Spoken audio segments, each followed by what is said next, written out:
Carlos Reinales, tiene usted el uso de la palabra. Bueno, muchísimas gracias, Presidenta. De nuevo un saludo para todos los representantes, mesa directiva y, por supuesto, los funcionarios del Gobierno Nacional y también el del doctor Montenegro y Asofondos que se encuentran presentes. Yo inicio por plantear qué motivó este debate. Este debate fue, además, que todos en la comisión, casi que al unísono, expresamos precisamente esa necesidad y esta inquietud. Fue algo casi que simultáneo y fue motivado por dos razones. Primero, la sorpresa de que un decreto de esta naturaleza fuese expedido en el marco de la declaratoria de emergencia y que a nuestro juicio no era pertinente. En el entendido, además, que se trataba de una medida que no va a terminar con la declaratoria de emergencia.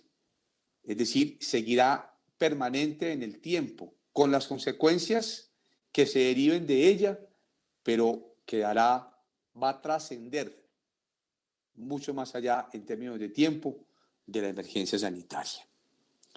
Y además porque consideramos que con esto se está dando un inicio, digámoslo así, a una reforma pensional que hasta ahorita el gobierno no ha estructurado de una manera adecuada y, por supuesto, la Comisión Séptima no tiene conocimiento de ello.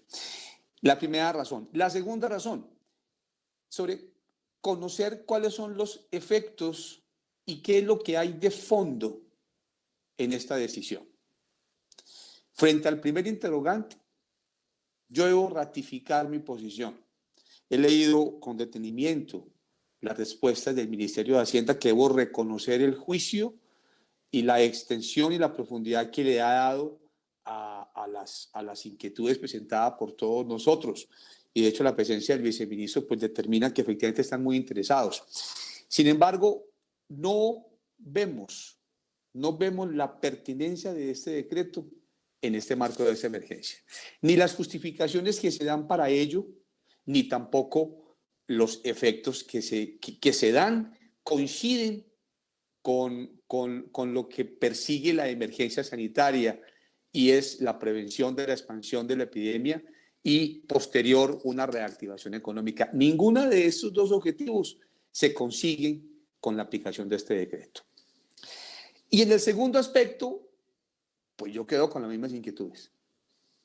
Por lo siguiente, en primer lugar, miremos las respuestas de Minhacienda y voy a mirarlas en su conjunto, no vamos a mirar una por una porque ya todas las hemos leído.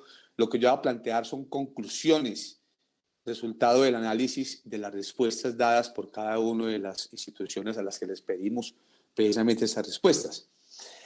Lo primero es que definitivamente la motivación que tuvo el gobierno nacional, que fue el de la iniciativa, es una motivación meramente de contrarrestar un riesgo financiero que en su sentir se presenta con la situación por la que hoy atraviesa el desequilibrio económico, la rentabilidad en los mercados y, digámoslo así, la prevención que existe en el mundo con la parálisis económica que sufrimos. Y lo radica en las siguientes razones. El Ministerio de Hacienda dice, mire, aquí lo que necesitamos es evitar el riesgo financiero para los pensionados. Debo hacer un paréntesis acá. El decreto se aplica a una modalidad, que es la modalidad de ahorro programado. Y sobre todo, ese ahorro programado tiene unos riesgos que según el Ministerio de Hacienda quiere, tales como la descapitalización en las cuentas, la dificultad de la administración de algunos riesgos, entre ellos el de esta longevidad. No hay una mutualización del riesgo, es decir, no hay compensación de saldos entre cuentas. Los afiliados asumen los riesgos del mercado, de esta longevidad. Pero además existen riesgos por fluctuaciones en el valor de las inversiones. El riesgo de la longevidad, pues es evidente, se calcula en la medida en que los pensionados vivan más de lo que se estima. Estos riesgos, según el gobierno nacional, conducen a una descapitalización de las cuentas de ahorro individual. Y en este entendido, esos fondos resultarían insuficientes para cumplir con el pago de las correspondientes mesadas. Y es ahí donde el gobierno se vale del artículo 81 de la Ley 100 y del decreto 1833 de 2016. Y ese decreto y esa norma, el artículo 81 de la Ley 100 del 93, estipulan el pago de esas mesadas en renta vitalicia.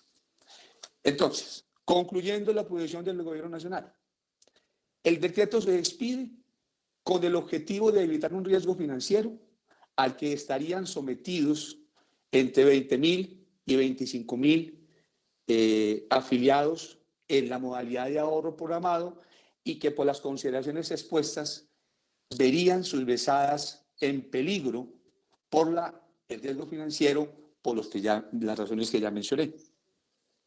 Posición del gobierno nacional. Uno lo ve hasta ahí, por supuesto bien intencionado, y una medida que uno podría decir es una medida que va en beneficio del trabajador. La posición de Asofondos es una posición absolutamente distante de esas razones esgrimidas por el gobierno nacional, en este caso el Ministerio de Hacienda. Asofondos se solicita una serie de proyecciones y de datos acerca de la rentabilidad de las cuentas individuales y son absolutamente rentables. Rentables, pero a lo sumo. Nos está hablando de una rentabilidad Asofondos de 40 billones de pesos y en el tema de ahorro programado, solo ahorro programado al cierre del 2019 de 3.3 billones de pesos. Entonces Asofondos se pregunta, no sé por qué lo hizo el gobierno nacional. Aquí no hay riesgo de nada, no entendemos por qué, pero la acatamos. Si es el gobierno, pues es el gobierno y nosotros cumplimos la ley y así lo hace. En el caso de Colpensiones, y yo debo aquí manifestar con el mayor respeto de verdad, hablamos que es un funcionario atento, diligente, pero sí creo que la posición del gobierno es clara. Equivocado o no, con razón o no, pero es claro. Dice, lo hicimos por estas razones. La posición de Asofondos es clara y sustenta con cifras su postura. La sustenta de una manera completamente precisa y con todas una serie de tiempos que nos dejan por lo menos convencidos de su respuesta. Pero Colfondos, yo sí debo decir que está en una posición tibia, absolutamente tibia. Es como si no fuera con él. Uno le encuentra al gobierno nacional una razón, él es el que manda y decide. En Asofondos, pues él agremia a todos los fondos privados de pensiones que tienen una función como privado de rentabilidad y de salvaguardar sus propios intereses. Para eso están. Pero uno lo asume con una función social y lo asume como que debe estar del lado de los trabajadores, Colpensiones. de protegerlos. Colpensiones. Excúseme, representante. No, es para corregirle porque se ha trastocado Colfondos con Colpensiones. Ah, sí, señor. Discúlpeme. Colpensiones. Es una posición cómoda y, como dije, absolutamente tibia. Empezando por las respuestas que nos mandan nuestros cuestionarios. Estas respuestas empiezan diciendo, mire, regulador, yo hago lo que el gobierno me diga y mis competencias no son esas. Y la mitad de nuestras preguntas se las traslada por competencia al Ministerio de Trabajo. Ni siquiera se toma la molestia de hacer por lo menos proyecciones. Mire, por lo menos hay una pregunta clarita que todos tenemos y que todos hicimos. ¿Cuál es el cálculo actuarial? Mi gobierno dijo son 5 billones aproximadamente, Asofondos dijo son 5 billones aproximadamente, hizo unas proyecciones sobre esos 5 billones. Proyecciones, claro, no podemos saberlo hasta dentro de 4 meses, es verdad, pero por lo menos hay estimados. Colpensiones ni siquiera se toma la molestia, simplemente dice, no se puede hasta dentro de 4 meses, no se puede hasta dentro de 4 meses, no se puede hasta dentro de 4 meses. A mi modo de ver, entonces, una posición absolutamente tibia donde nosotros, por lo menos yo, esperaba una posición mucho más en defensa de esa función social que desempeña Colpensiones y, por supuesto, respuestas a nuestras inquietudes. Lo otro, tercer punto de mi análisis, y es que en este entendido, en estas 3 posiciones, yo concluyo lo siguiente. Número 1, Colpensiones es solo un pagador. Es solo un pagador. Ojo, análisis con base en las respuestas de esas instituciones. Es solo un pagador. Y como es solo un pagador, los pensionados seguirán siendo lo del RAIS.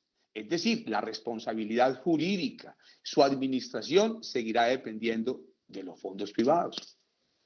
De los fondos privados. Entonces ellos dicen que ellos siguen asumiendo el riesgo financiero. Dicen también que los recursos para el pago de la renta vitalicia no tendrá ningún inconveniente para que no habrá ningún sobrecosto. Se acabará el recurso. Lo dice Asofondos. En ningún momento se acabará el recurso. Es decir, está totalmente garantizada la mesada pensional todos estos 20 o 25.000 usuarios que pasen a Colpensiones. Pero además de eso, Colpensiones se vería beneficiado con el 1.5 que le correspondería por comisión por la administración precisamente del pago de esas mesadas pensionales. Entonces, es sencillo. Si para los fondos privados no había necesidad de pasarlos, si Colpensiones va a recibir, además del 1.5 de administración, va a recibir los recursos necesarios para cubrir las mesadas pensionales en renta vitalicia sin ningún inconveniente. Si Colpensiones no va a tener ningún riesgo jurídico, si va a ser sobre el pagador, si el riesgo jurídico sigue asumiéndolo Asofondos o los AFP. Entonces Doctor Reinales, un minuto. Viene la pregunta obvia. ¿Por qué se hizo? ¿Por qué se hizo? Perdónenme la expresión, no me lo tomen con suspicacia, es solamente una expresión coloquial. ¿Cuál es el negocio socio? No lo entiendo. No entiendo por qué, si Asofondos no tenía necesidad de hacerlo, no se va a haber beneficiado con absolutamente nada. Colpensiones es un inocuo pagador, simple y sencillamente. Entonces, ¿dónde está la razón de fondo para esta disposición? Y segunda gran pregunta. Encontramos 2 posiciones encontradas, porque compone chicha y limonada. 2 posiciones encontradas. Una del gobierno nacional, donde aduce que lo hizo porque había riesgo financiero y explica por qué. Y otra de Colpensiones, perdóneme, de Asofondos, donde dice que nunca estuvo jamás riesgo el pago de la mesada pensional de esos afiliados. De manera que entonces, así, de manera muy general y extrayendo el análisis de todas las inquietudes y las respuestas, esas son mis conclusiones, donde no encuentro una razón lógica, entendible, ni financiera ni social. ¿Y quién es el beneficiado realmente con esto? ¿Quién es el beneficiado? Porque según los fondos privados de pensión, dice que el pensionado iría a recibir su mesada pensional sin ningún problema si se queda afiliado al fondo privado. Y el gobierno nacional dice que ahorita el Colpensiones va a hacer exactamente lo mismo. De manera que con base en estas respuestas, yo sigo sin entender las razones de fondo y los beneficiados directos sobre, digamos, impactados por esta decisión. Y termino con esto, presidente. A todas las preguntas de los diferentes representantes, todas las preguntas que hicimos, donde decíamos cuál es el riesgo financiero para Colpensiones, de dónde van a venir los recursos, qué va a pasar si se acaba la plata, siempre la respuesta, tanto de Minhacienda como de Asofondos, fue no hay ningún problema con ello, están garantizados los recursos. Muy bien, yo dejo allí, quiero escuchar las respuestas a estas tres grandes preguntas por parte de los funcionarios y en ese entendido, Presidenta, pues usted me daría la posibilidad.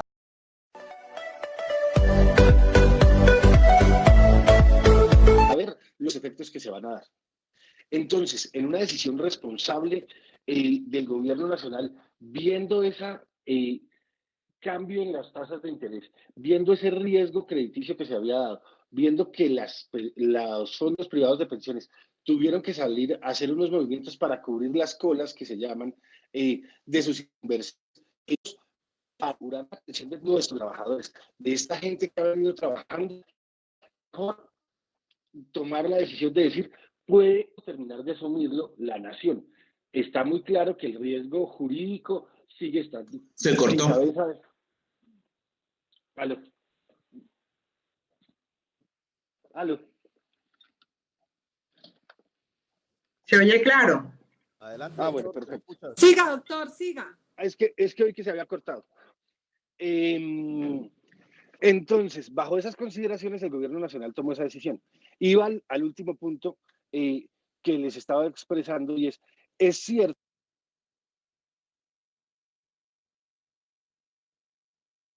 en su caja porque vamos a tener menos ingresos tributarios, porque vamos a tener menos ingresos de nuestras empresas. ¿Y qué pasa? Como además dijimos, durante 2 meses no se paguen las pensiones por parte de los empleadores, pues también Colpensiones va a tener un efecto de caja que va a tener que suplirse.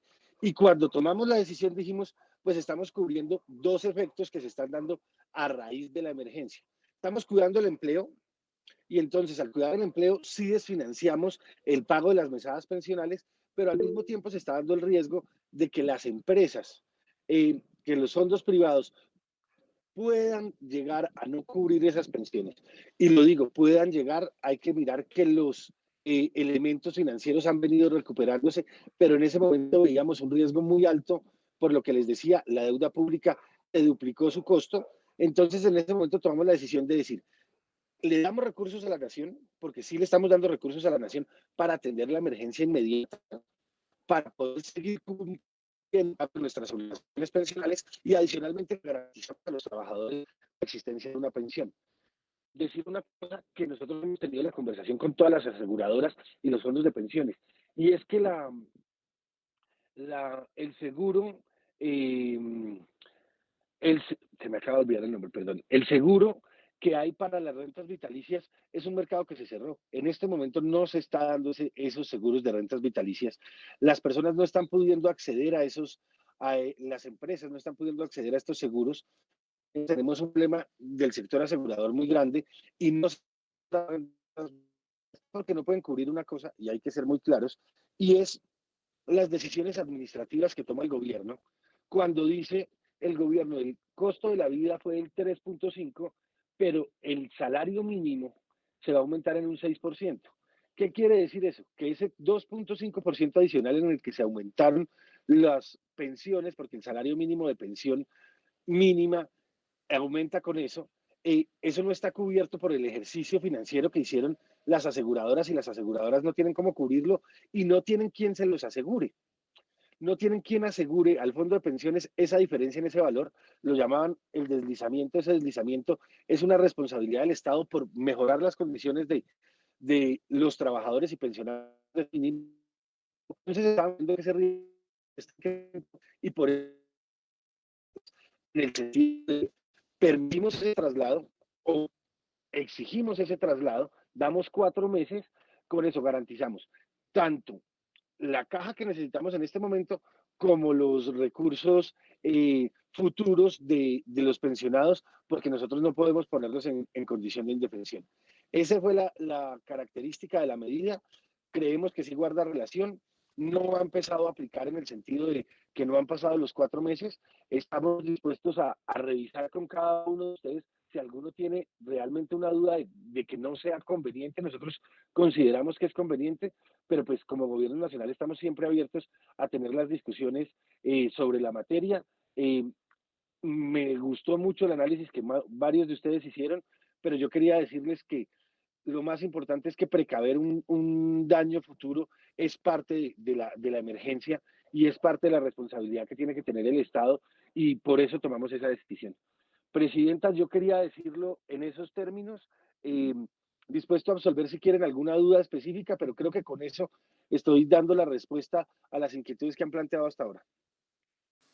Doctor Villa, tiene usted la palabra por 15 minutos, por favor, presidente de Colpensiones. Muchas gracias.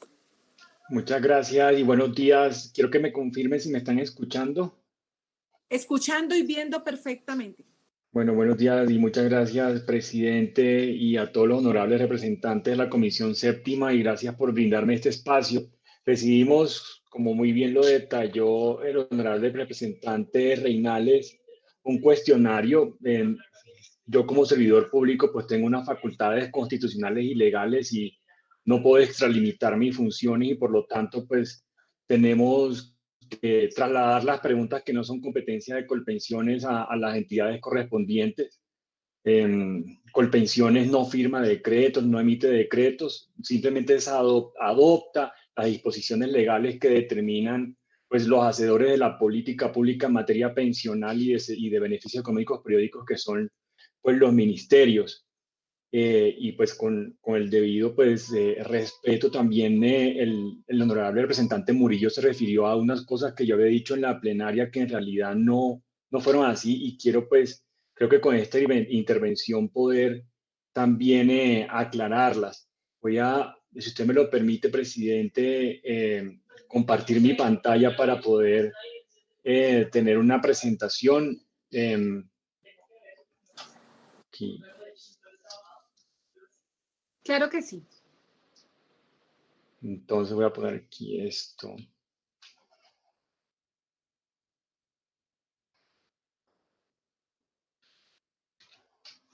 Un poco para el interés sobre este decreto legislativo del 558 está principalmente en el segundo capítulo, que tiene que ver con el mecanismo especial de pago. Sin embargo, pues la primera parte del decreto legislativo 558 también se refiere a algo muy importante que tiene que ver con el alivio de la cotización a pensión durante los periodos de abril y marzo, durante mayo y junio del 2020. Especialmente había algunas preguntas que tenían que ver pues cómo era el tratamiento de esto. Básicamente lo que se deja de cotizar para estos dos periodos es el 13% correspondiente a pensiones de vejez, tanto en el régimen de prima media como en el régimen de ahorro individual administrado por las AFPs. Ese 11.5% de la cuenta individual del afiliado más el 1.5% del Fondo de Garantía de Pensión Mínima es lo que se está afiliando, pero es lo que se está cotizando por parte del afiliado. Y en realidad lo que está sucediendo aquí es que únicamente se está cubriendo el 3% correspondiente a la cobertura contra invalidez y sobrevivencia de los trabajadores, y también se está cubriendo los gastos de administración de las administradoras de pensiones. Entonces, solamente para darle algo preliminar, hasta el cierre de la semana pasada, los primeros 10 días hábiles del mes de mayo, cerca de una tercera parte de las empresas que cotizan a Colpensiones y trabajadores independientes habían utilizado este alivio. Esperábamos que fueran muchas más, sin embargo, aunque se diseminó la estrategia y también los operadores de la planilla integrada de liquidación de aportes habían habilitado expresamente la opción del pagar el 3% y no el 16% completo. Hasta ahora lo que hemos observado es que únicamente una tercera parte en lo que va del mes de mayo, no totalmente, han utilizado esta opción.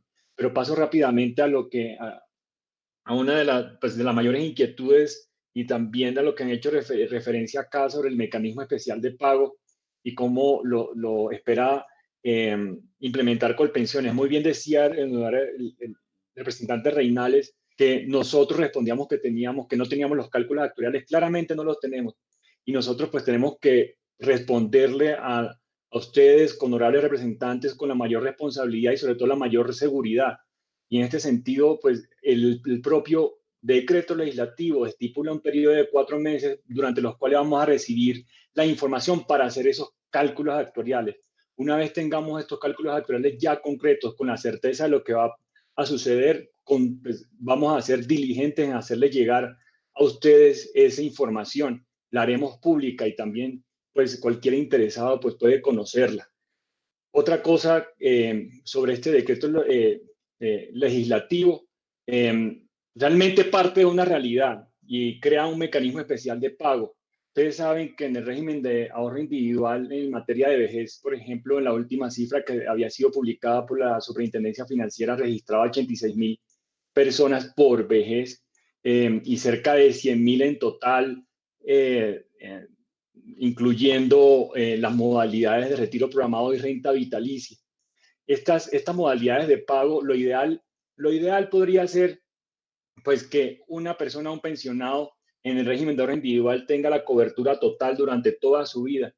Pero esa cobertura total pues no necesariamente pues está pues garantizada en el sentido que los pensionados, las personas cuando llegan a la edad de pensión o cuando llegan a la hora de retirarse en el régimen de ahorro individual, pues se les ofrece o tienen la opción de tener 2 tipos de pensiones, ya sea desacumular todo el ahorro durante toda su vida por el lado de retiro programado o una renta vitalicia. Cuando se opta por una renta vitalicia, los fondos y el ahorro del pensionado, del afiliado, pues pasan directamente a una compañía aseguradora. Cuando se opta por el retiro programado, pues lo administra directamente una AFP.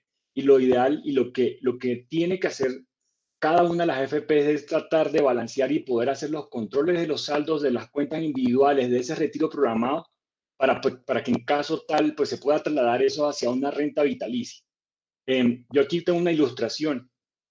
Toda la vida un trabajador tiene una alcancía en un fondo, en una AFP, y esa alcancía se va llenando con sus cotizaciones y sus rendimientos. La AFP hace un trabajo diligente de inversión en los mercados financieros de esos ahorros, y llega algo muy importante que es esa línea roja, que es el retiro laboral de los trabajadores, que en el caso tal, cuando los trabajadores decidieron estar en el régimen de ahorro individual, porque también es una decisión de ellos, y lo que se le enfrenta pues es tomar la decisión o también aceptar la decisión de tener un retiro programado o una renta vitalicia para tomar todos esos ahorros que acumuló durante su vida para desacumularlos. Y todo el ahorro de la vida se retira o se desacumula, ya sea por un retiro programado o una renta vitalicia. Pues aquí, como un panorama muy general, pues se le hace, pues en el caso de retiro programado, que es la parte de arriba, lo administra la AFP. Y mientras que en la renta vitalicia lo que pasa, pues todo ese ahorro, toda esa alcancía pasa a una aseguradora de renta vitalicia. Y esas marcas, pues las que están habilitadas en Colombia para poder operar el ramo de la renta vitalicia, pues están ahí. Y pues las AFP, ustedes son las 4 que ustedes conocen. Y lo que hacen en ambos casos es determinar la expectativa de vida y también el número de sobrevivientes que tiene el pensionado. Y se le calcula el número de mesadas que se pueden pagar según la expectativa de vida de ese pensionado. Y esas mesadas y ese número de mesadas, pues es bastante importante porque va a cubrir, intenta cubrir, predice la expectativa de vida de ese afiliado. Y lo que sucede luego es que lo mejor que puede pasar es que la estimación de esa expectativa de vida, las mesadas que se pueden financiar con ese ahorro de toda la vida, con toda esa alcancía, pues lo mejor que puede pasar es que alcancen precisamente hasta esa mesada que pues, terminaría en ambos casos el retiro programado o la renta vitalicia. El tema sucede y cambia, que también habían unas preguntas con respecto a esto, es que, ¿qué pasa si la persona fallece antes de la mesada que se esperaba que era su expectativa de vida al principio? En el caso del retiro programado, si no tiene sobrevivientes ni nada, pues el saldo que está en la cuenta individual ya del pensionado en la etapa de esa acumulación, pues es heredable para su familia.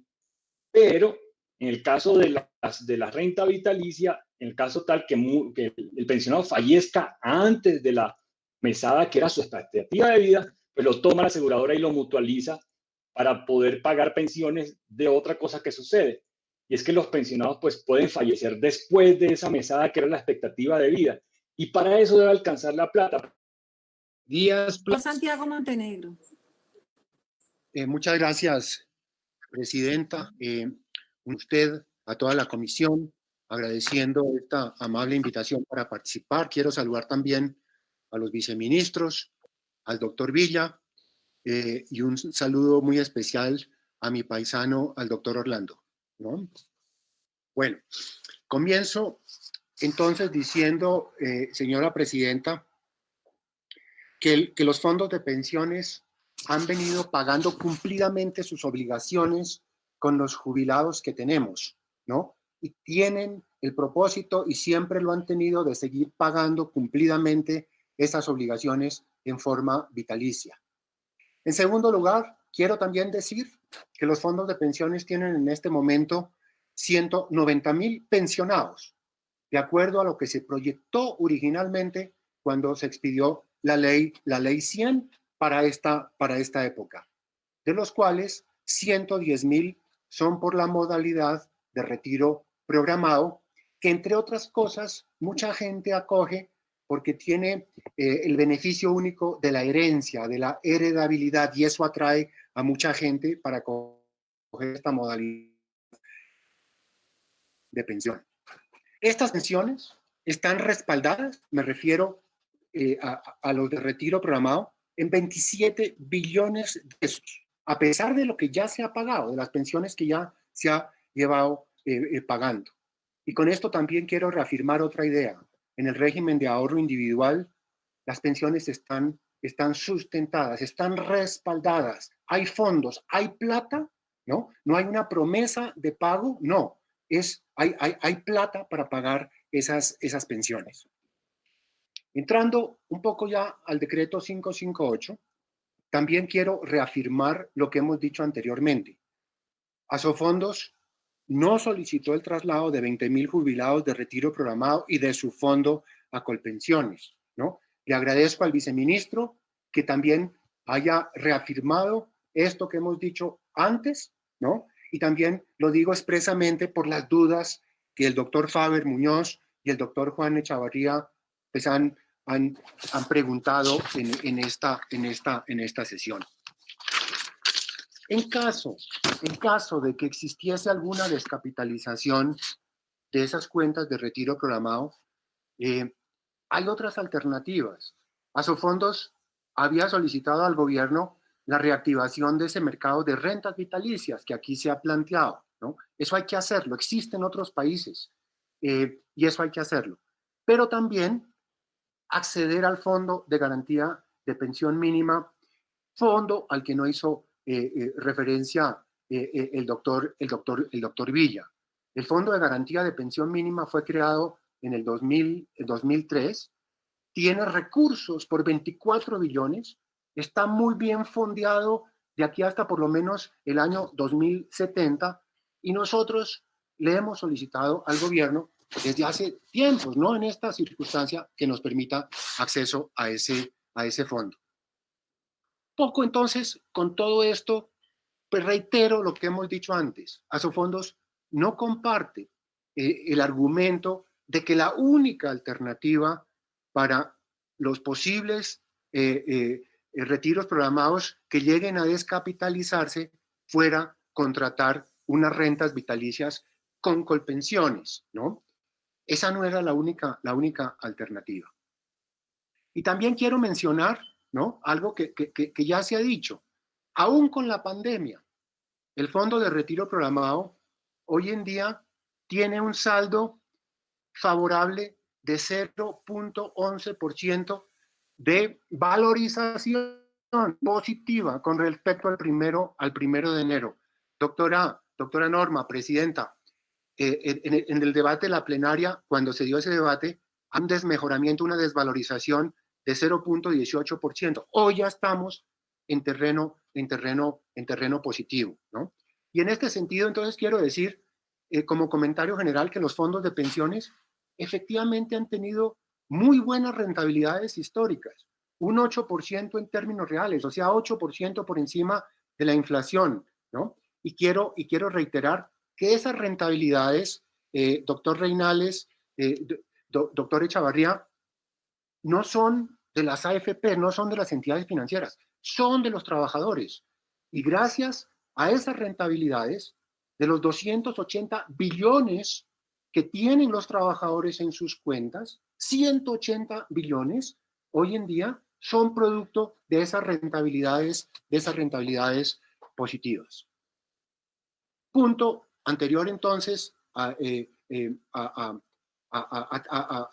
capítulos más específicos que voy a tratar, también quiero decir, y lo acaba de reafirmar el señor viceministro Londoño, es que el gobierno ha aceptado que esta plata es también para financiar la pandemia, ¿no? Por el hueco fiscal que ya tiene Colpensiones, es un hueco que arrastra desde hace muchísimos años, ¿no? Un déficit muy grande. La doctora Norma habló de 10 billones pasado. El déficit total, cuando usted incluye a los militares, a los maestros, es de 40 billones de pesos por año, ¿no? Entonces esa es la otra razón que lo ha aceptado y lo acaba de decir el señor viceministro para la expedición de este decreto. En este orden de ideas, entonces, Presidenta, yo tengo una agenda de 7 puntos, ¿no? Por brevedad no los voy a mencionar todos, ¿no? Entonces, y me voy a explayar sobre todo en esta parte del traslado. El primero de ellos tiene que ver con el contenido del decreto, ¿no? Entonces, este decreto tiene 2 partes, es la reducción temporal de la cotización para pensiones y una segunda parte, un segundo artículo importante, que es el mecanismo especial de pagos de retiros programados de salario mínimo, que es en lo que se ha concentrado este debate. Sobre el primer punto, quiero decir que, como ya se ha dicho, que esas reducciones por 2 meses, afortunadamente, ha sido voluntaria, no obligatoria. Hay una cantidad de empresas y entidades que lo están pagando, pese a toda la situación.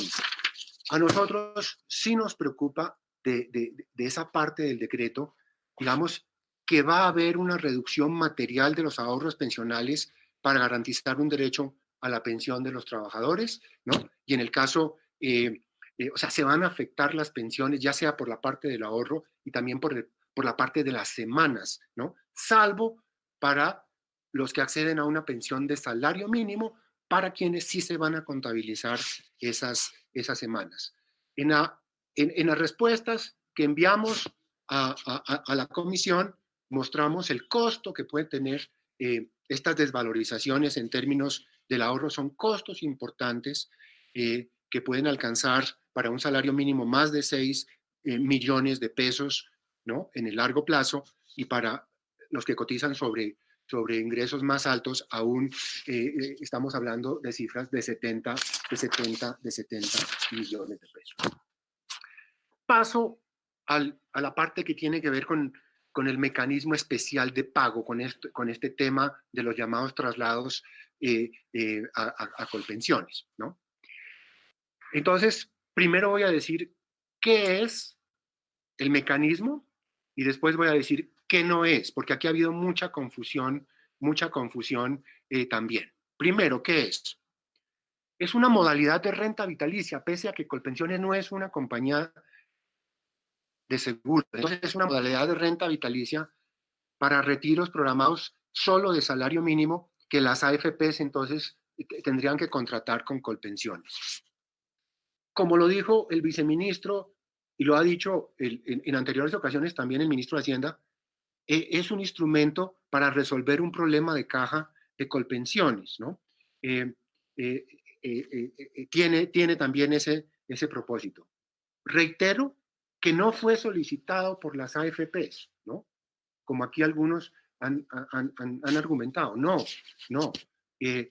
fue solicitado por las AFPs, porque las AFPs han pedido que se habilite el mercado de rentas vitalicias y también se nos permita el acceso al fondo de garantía de pensión mínima que existe desde el año 2003, repito, y tiene fondos por más de 24 billones de pesos. Es también un mecanismo en el que Colpensiones solo actúa como pagador, y eso lo dijo acertadamente el doctor Villa. Colpensiones recibirá el capital completo y suficiente para pagar esas pensiones de forma vitalicia, ¿no? Según sus propios cálculos. Y adicionalmente el decreto tiene considerado que se pague una comisión alta a Colpensiones para ser este pagador, ¿no? Las AFPs quedan con responsabilidades operativas y judiciales de esas pensiones, ¿no? Entonces no se van a pagar tampoco, digamos, esos riesgos. Ahora bien, ¿qué no es este mecanismo que contiene el decreto 558? No es un traslado de pensionados del RAIS para convertirlos en pensionados de Colpensiones. Los jubilados siguen siendo pensionados del RAIS. Repito, Colpensiones es un pagador, ¿no? Entonces, no es un mecanismo de salvamento para las AFPs. No puede serlo, ¿no? Y no lo hemos pedido, como insisto una vez más, ¿no? Y tampoco no es una medida necesaria, ¿no? No es una medida necesaria. Y haberse necesitado un mecanismo natural, lo tiene ya el RAIS, que es el Fondo de Garantía de Pensión Mínima, y tarde o temprano en Colombia habrá que activar el mercado de rentas vitalicias. Y por todas estas razones, entonces tampoco es, como en otros ambientes se ha dicho, no es una expropiación de recursos de los pensionados, ¿no? Bueno, entonces, una vez, digamos, se establezca esto, hay unas garantías de que los recursos que se trasladen a Colpensiones serán suficientes, ¿no? Las AFPs trasladarán todos los recursos de las cuentas de retiro programado, más o menos unos 5 billones de pesos, y reitero ese punto, ¿no? En el régimen de ahorro individual, las pensiones están sustentadas, hay plata de verdad, no es una promesa a pagar en el futuro. En el pasado, el viejo Seguro Social sí tenía unos recursos, ¿no? Sí tenía un fondo que se agotó en el año 2003. Infortunadamente, el régimen público ya no tiene fondo, como lo repitió acá el viceministro. Al contrario, tienen un déficit muy grande de flujo, un déficit año tras año, y un pasivo pensional gigantesco de 110% del Producto Interno Bruto. Óigase bien, 110% del Producto Interno Bruto, ¿no? El retiro programado, por definición, es un producto financiero, es cierto, es más costoso que una renta vitalicia, pero ¿por qué? Porque tiene heredabilidad, y ese es un beneficio por el cual muchas personas acceden a él. Dicen, en caso que yo me muera, se muere mi esposa, entonces mis hijos pueden heredar esos recursos. Los recursos se trasladarán de la cuenta individual a Colpensiones, ¿no? Tal como ocurre con una renta vitalicia. Colpensiones usará su nota técnica que se emplea para conmutaciones pensionales. Calcula cuánto es el costo de esas pensiones de acuerdo a unas variables, el aumento del IPC, la productividad, una tasa de interés técnico, etcétera, ¿no? Y algo muy importante, si llegara a faltar plata de acuerdo a ese cálculo, ¿no? Las AFPs deberán poner esos faltantes dentro del plazo establecido por el decreto, ¿no? Entre las preguntas también nos preguntaron qué tipos de activos se trasladarán. Entonces, ustedes podrán ver, ya lo han visto, las tablas que enviamos, allá hay recursos tangibles, son recursos de verdad, repito, ¿no? Esto no es una promesa de pagar en el futuro, no, es plata que existe de verdad, deuda pública, renta fija local, renta fija del exterior, renta variable, ¿no? Esos 5 billones están representados en esos activos que son reales. Y finalmente, habrá una supervisión del proceso, ¿no? Las notas técnicas de los retiros programados de las AFPs y de las conmutaciones pensionales son y fueron revisadas por la Superintendencia Financiera y se encuentran vigentes y actualizadas al 15 de abril del 2020, ¿no? La Superintendencia Financiera ha hecho una primera revisión de las cuentas de retiro programado, ¿no? Y en este momento sigue revisando cuáles serían los retiros programados que puedan estar afectados por esta medida. Finalmente, entonces, Presidenta, honorables representantes de la Comisión Séptima, esta es la posición nuestra. Nosotros estamos dispuestos, prestos a sentarnos con ustedes para ver en detalle todos estos números, poner todos estos números sobre la mesa, y estaremos también prestos, como se ha anunciado, el ministro de Hacienda lo anunció, que puede haber una reforma pensional en la segunda mitad del año, y estaremos listos, ¿no?, para colaborar con todos ustedes, con los números, con las cifras, con los análisis que hagan falta. Muchas gracias, Presidenta. Muchas gracias, honorables parlamentarios. Doctor Andrés Uribe, viceministro del Trabajo, ¿está con nosotros? Sí. Claro que sí, Presidenta. ¿Cómo me le va, doctor? Usted ya conoce la dinámica. Entendimos que Colpensiones remitió para el despacho del señor ministro del Trabajo unas preguntas que fueron soportadas y sustentadas. Excuse que la invitación no haya sido formal, pero muchas gracias por la disposición de atender a la Comisión Séptima y especialmente aclararle a los colombianos la situación dada del traslado de los 22.000 pensionados. ¿Puede Claro. usted intervenir por 10 minutos inicialmente? Si necesita más, me aclara. Claro que sí, señora Presidenta, muchas gracias. Creo que voy a necesitar, de hecho, menos, pero le agradezco la invitación. Efectivamente, como usted lo dice, no estábamos preparados para participar en la sesión, pero con mucho gusto lo hacemos. Estamos atendiendo simultáneamente a la comisión primera, pero esta es nuestra, digámoslo así, nuestra comisión natural de interacción con el Congreso de la República, así que todas las oportunidades de venir aquí son bienvenidas. Yo le decía que voy a ser breve, señora Presidenta, porque en realidad suscribimos, por supuesto, lo aportado por el viceministro Londoño, lo aportado por el doctor Juan Miguel, y solo quisiera hacer énfasis en 4 puntos específicos de lo que tuve la oportunidad de escuchar algunas intervenciones de los citantes y las intervenciones, por supuesto, de los citados e invitados que me antecedieron. En primer lugar, hacer énfasis en el mensaje de que el retiro programado no tiene garantizado su paso a la renta vitalicia para un pensionado particular. En la medida en que hay un sistema que conocemos como control de saldos, y en la medida en que este control de saldos le anuncie a la AFP y al pensionado mismo que sus fondos no van a ser suficientes para una renta vitalicia, debería hacerse este paso hacia una renta vitalicia en el momento en que se haga este aviso. Pero, de hecho, usted, señora Presidenta, cuando se bajó de su presidencia e hizo su intervención, hizo la pregunta clave en ese sentido. Preguntó usted si el mercado de seguros era lo suficientemente profundo en su vida.